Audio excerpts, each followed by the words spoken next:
But I feel like you're safe this week in any scenario that is being played out. After talking to Cody, it's like, okay, it is what I think. why? What happened with that conversation? What the hell? Oh, he got mad.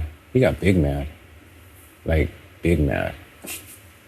It was kind of like, whoa. I've never really seen him get. Well, I saw him get mad because of the outside stuff before, but that wasn't directed towards a person. To the point where I had to be like, look, I'm gonna step away because clearly you big mad.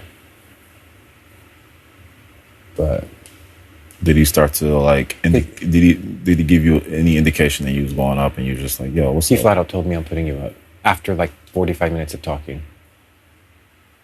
Because at first, he does his whole like, it sucks to be HOH, like, oh my god, like, and I just was not having it. So I was like, of course, I gave my angle of saying, hey, there's bigger targets, woo, like, I try to tell him like, this is the second time you were HOH and the second time you put me up. It feels like you're targeting me. Like, it's about feelings.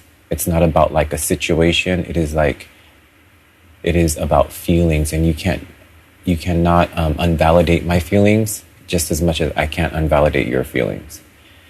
And I was like, and I said, if you put me up against David, it is clear that I am the target as well. So therefore, you cannot even say that I'm not. And he's like, yeah, but other HO. And he's like, do you always feel like you're the target? I said, no. Because I was like, the other HOHs made it clear to me. They said, you are not the target. Or they put up against me somebody who was a bigger target. And so I was like, so it's not. And I was like, he's like, yeah, but those are people blowing smoke up your ass. And I'm like, yeah, maybe. And I also told him, I was like, you doing this is like basically saying like, I'm coming for you because this is the second time that you targeted me, and that's okay. I was like, that's your prerogative to do that. And it's like, it brought clarity to me, like when Memphis talked about the have-not situation, and he said when you have-nots and you just single somebody out, you're setting up a tit for tat where it's like, I got you, I'm gonna get you. And I was like, it sounds like that's what you want to do, because there's nothing that I can say to you, there's nothing that I can negotiate with you, there's nothing that I can talk to you about. Yep. And it's like, you're saying you're coming for me, so then it's like, then you're wanting to do a tit for tat. And I was like, I'm cool with that, because it makes it easy for me. Yeah. And so he's like, so what are you saying? If I make it to final two, that you're saying you're not going to give me my vote? And I said, I'm not saying that. I'm just saying, like, you are setting that up. You are setting it up to say that I'm coming for you for no reason. Because it's like, why would you? And then, by the way, Ian threw me under the bus, so he probably threw you under the bus at some point. Oh, definitely.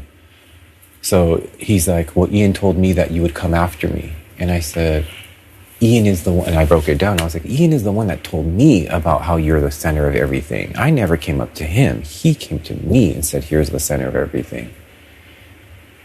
And so, and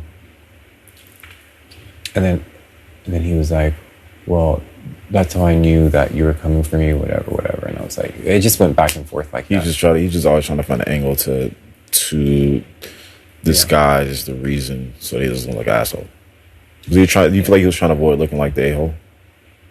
He wants to look like the nice guy that's got to make decisions.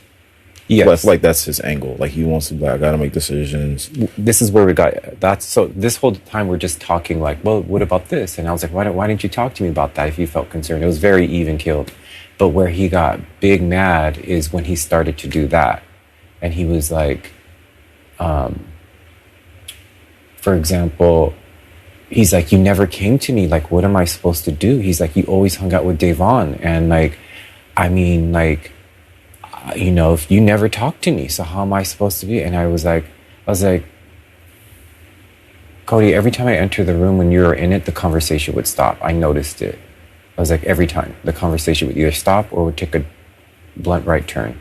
And he's like, so saying I never talked to you, it was hard because I can clearly tell that I was either not supposed to be in this conversation or you didn't want me to hear what I was ever talking about. So how can I ever talk to you about anything?